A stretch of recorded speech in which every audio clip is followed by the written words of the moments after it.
Magandang tanghali guys. Ito yung binigay ni Kenneth Jimenez na fish food. Testing natin kung maganda ba. Pero nakita ko naman dun sa isdaan niya, maganda yung, yung effect nitong fish food. So, testing. Testing.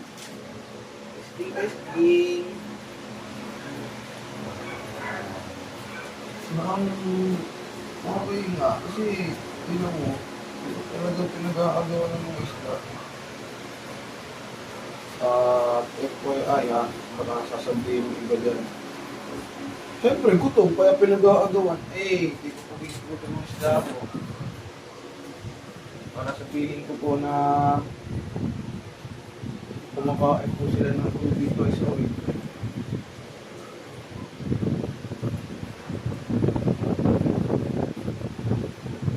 May tapia din po ako, may Joy King, may dried worms, may kiti-kiti, may bloodworms na culture. Kaya para sabihin gutom yung isda, kaya kinakain yung fish food na bigay ni Bro Kenneth. Hindi po yan gutom. Alam po yan ng mga pupunta dito. So eto pa guys.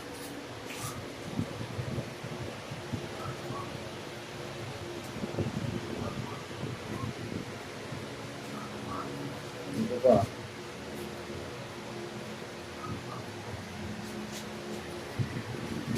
Wow guys. Oh. Yan. Kung gusto nyo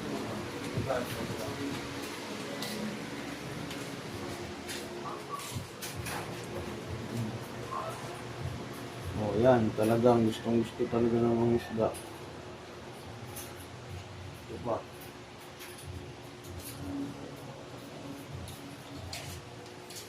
Mga dapya natin, pakainin natin. Yan, mga dapya. Pakita mo yung dapya.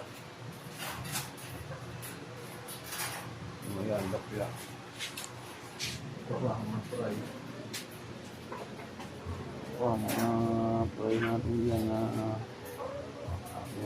yan, kinakain talaga ng mga fry talaga.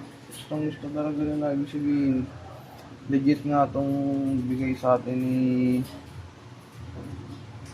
Bro Kenneth na fish food. So, ayan. Yan. Yan, yung crayfish natin. Pakainin natin yung crayfish. Pakita mo yung crayfish natin na bigay din ni Bro Kenneth. Ayun,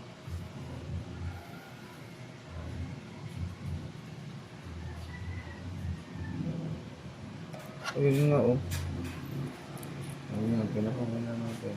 So, yun lang guys.